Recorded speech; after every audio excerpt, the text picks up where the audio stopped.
I know that you're part of King County Equity Now.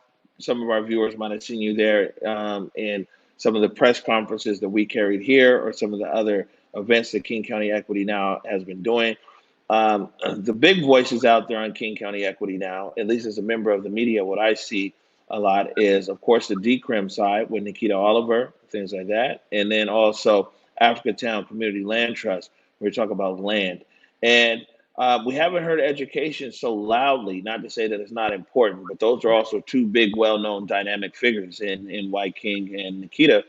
But I did see you on the part of the coalition, and I know your background in education. And so I wanted to, one, follow up with you on what in the King County Equity Now agenda is about, or about education. What do people want, and what is Black education now? Well, thank you for asking.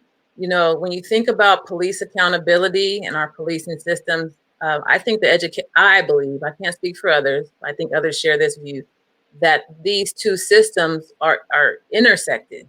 Oftentimes, folks are always speaking about how to prevent the prison pipeline or the school to prison pipeline, and also the violence that's happening with police attached to schools.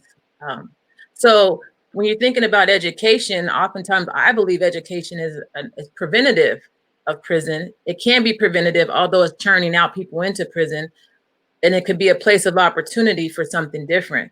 So if our schools are failing us in that sense and keep pushing BIPOC, Black, Indigenous, and people of color into the prison system, then the schools need to be held accountable, just as our policing system should be held accountable. How are the schools pushing our children, BIPOC children, into the prison pipeline? Over disciplining our BIPOC children,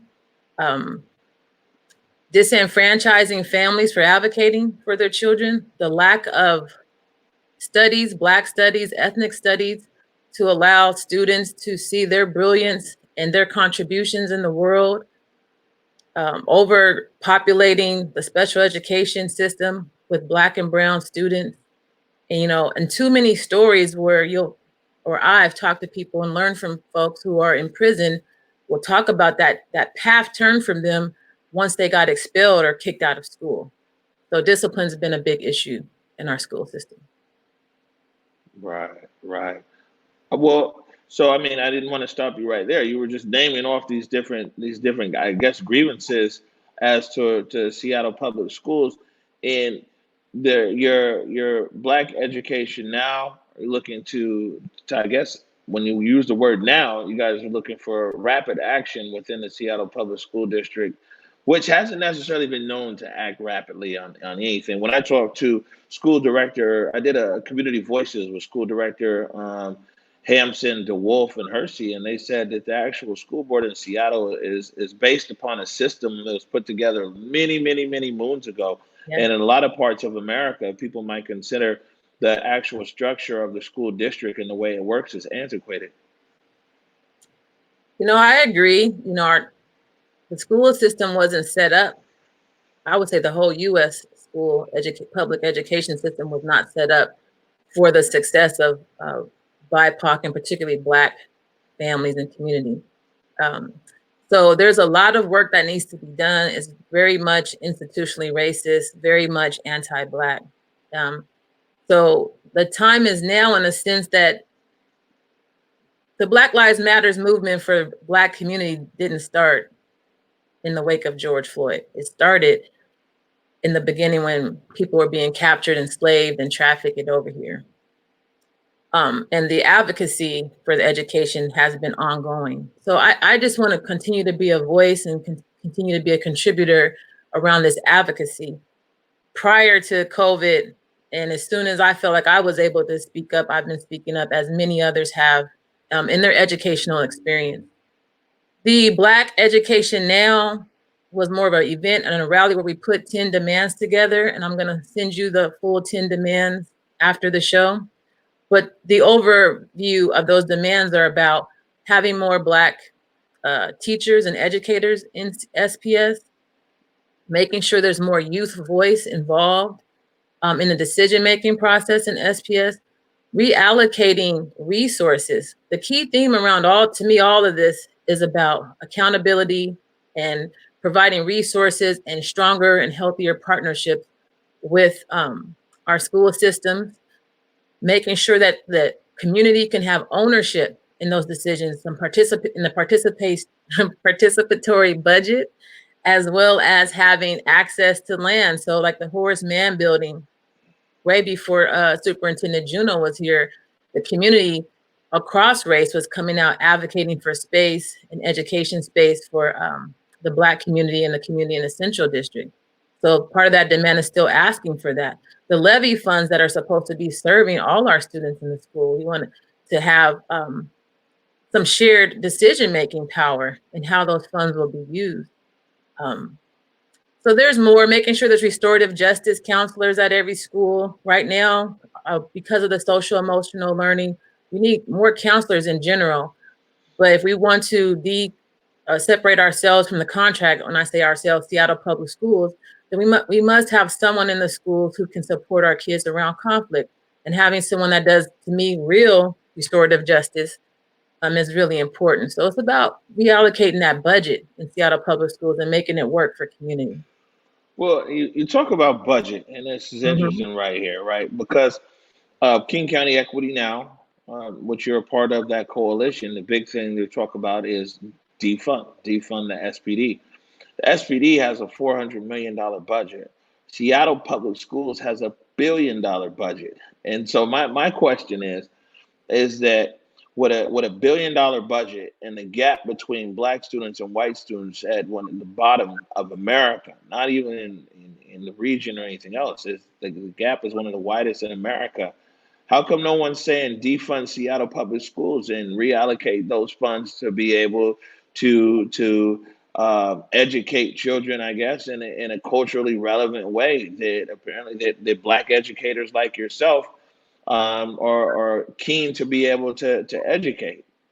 Because the failure rate at Seattle Public Schools for black children has been ongoing and ongoing for years. It's $1 billion school district. I would say also that Seattle Public Schools is the largest school district. And, coming from my perspective, that we just came from the state and many of people in the community fighting for fully funding education. And Seattle Public Schools would be part of that district that would need to be fully funded. And during those years of advocating for that, I would say that students still aren't fully funded, particularly our students in special education that have IEPs, and particularly for our Indigenous sisters and brothers when it comes to education. So I hear what you're saying. I think that you're not going to hear me right now say defund the district. Not right now. I say, if you can, as a family, as a parent, and that district's not working for you, then find an alternative way, because the district ultimately is being funded off of the student, off of each student that's in the school.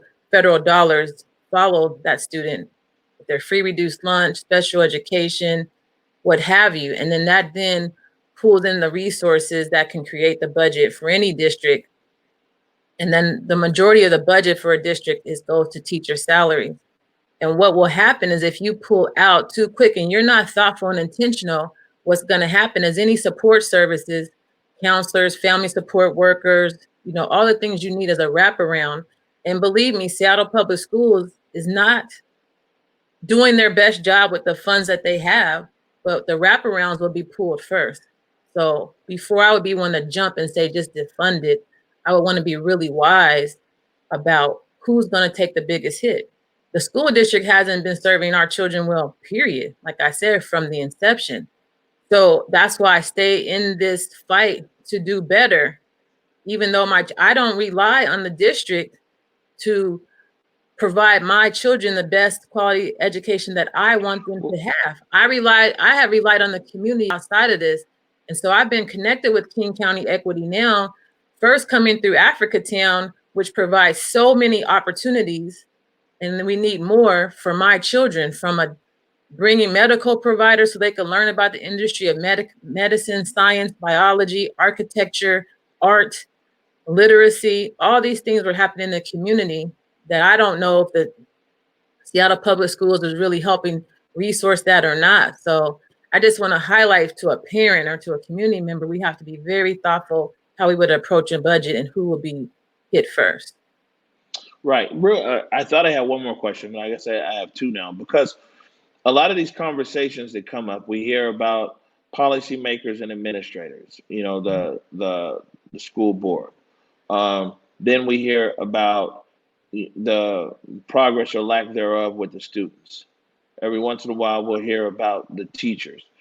But don't parents play a key role in accountability here? And a lot of times, when I talk to people from the district, and there's not a lot of conversation about the parents. What is your position on parent? Like me personally, I go. My mama was in the school. She used to catch the number 48 bus down there to Summit K-12, which is now where the NAM is at. We were all down there in Summit. She didn't even have a car. My mama used to be on the bus. She was in the building. Even Garfield High School, she'd pop up at Garfield. Kept us as young people accountable and everything else. What role do parents have in making a better school district away from money from the district or resources, this and that? What role do parents have in building better students in their homes and ultimately across the school district? Well, I first want to give a shout out to Mother Walden, to your mom. She's the truth, first and foremost. And she's a I great agree. model for multiple generations about leadership, advocacy, and being a loving and a tough mom. So I want to give a shout out to her. And I would hope that I'm doing something similar that's taking mentorship from your mother and other women and advocates in our community, my elders, because I'm one of those parents too from the beginning. I have an adult daughter, and I was always at the school showing up, being present. And I now have a grandchild, and I plan to still show up and be present, and hopefully modeling for my daughter to do the same for her child. So the role, I think, it's the number one role. It's the number one role for parents. This is a time where we have to decide what we want and what's best for our kids. Not that we don't think that way, but oftentimes many of us have relied on the school system to tell us what's best. And when you understand, if you, as a Black, Indigenous person of color, they don't know what is best because that system's not set up for us. So you have to go research and educate yourself and really get in a strong partnership in your communities and build support networks to figure that out, because we're innovators. We're innovators, and we set trends. We are modeled after constantly. Our style, our talk, a lot of things about us are appropriated, and other people are given credit for that. So when you really understand who you are, embed that into your children so they understand, and then just move on your greatness. Now, being present all the time, what I've gained from that, people respect me in the community, in the schools, but my children know first and foremost I got their back. So they feel more inept to advocate for themselves as well. And it's about getting the tools of how to advocate, because we're still in this system. The system still moves in a direction that you take these steps through public education or private, you get to this college, it still holds a sense of credibility that might not be as valuable to us as it is to others. So we have to learn that system, learn how to maneuver and be successful in it, but at the same time, still define our success and not allow a system that's not meant for us to define who we are and define our success. So I implore you to understand what your options are, and really in this time of online and remote learning, focus on what's most important to you for that grade of your child. For me right now, it is strong reading, strong writing, strong math, and blending that all in with the science, taking things of interest of my children, and we can write about it. Now they get in trouble. I need a paragraph. I need an essay. I need this. Sound like my Everything mom. is to build. Yes, because it's imperative. Because too often for these young people, got to sign a contract, got to hear the law. They don't even know what what they're even talking about, and their brains are not quote unquote developed to adulthood to their 25. So the strongest start that we can give our children as parents is it's the best investment that we can do for them that will pay off generations later. All right. Last question before we get out of here is what are some tips that you could give parents and children? Their school has started. We see in a lot of places it's a rough start, not only in Seattle, but across the country. But right here, Seattle Public Schools, what are some tips that you can offer to parents and children, especially ones in the Black and BIPOC community? That's a great question because I'm learning as I go myself. I'm really trying to really, my kids are at new stages, new grades, new ages in their own life, in their own identities, and building in their own learning style. So do your best, take it slow, bring your best intentions. And a tip that I would say is reach out to others. Do not feel like you're doing this alone, and just ask for tips from others. Ask for support if you need that. We have so many educators, college graduate, really intelligent people who are willing to sit down, have a conversation. I took my son to just talk with an engineer for geometry. I just wanted him to talk about the concept of geometry before he actually receives um, coursework from his geometry class. One thing I've asked for every single teacher to do, which I haven't received as of yet, which I'm disappointed, is I need a syllabus. Ask for a syllabus. Ask for the criteria, what type of homework's going to happen, how they're going to grade. We know it's the A, B, C minus grading system, but what is the criteria that you are going to grade on that system? I would say make sure you have water and snacks for your children and allow them to take breaks. And I would also suggest figuring out how to make this system work for you. A 9 or 8 to 3 and 9 to 3:30 day is a long day to sit at a computer. For those who have children that need to move, I need to move. Try to figure out how we can do something, if able, and if you have the access and technology to listen to a class, moving around, taking a walk somewhere. Once, of course, the air quality needs to be better. I would also say stay in communication and hold them accountable. Hold them accountable and teach these teachers and your school how to work with you. Let's just not accept everything that they're giving us. Someone gave me a call and was just doing a checkout call, and asking me a whole bunch of questions about my family, and I had to just pause and say, I actually don't know you. I'm a relational person, and I know your intentions for this phone call, but I'm not quite comfortable to just start answering questions, and I don't have a clue who you are. I've never seen your face. And it was okay for me to say that, and I'm saying it's okay for you to do the same. Make this work for you until you find something better. Thanks. All right, Emijah Smith, thank you so much for taking the time. We're going to be checking back with you throughout the school year and also checking back with you around Black Education Now. Thank you so much. Thank you for the opportunity. Can I just give a shout out to the Youth for Black Education Now? I must say that when those demands were first put together, we sent that out to youth across King County, to people who work with youth, to make sure that that was vetted first. And we made sure that there was youth organizers at the table, and the youth organizers are always at the table when we're talking with school boards directors, which I want to say a few reached out to us, and we are having some conversations about how to move those demands forward. Thank you.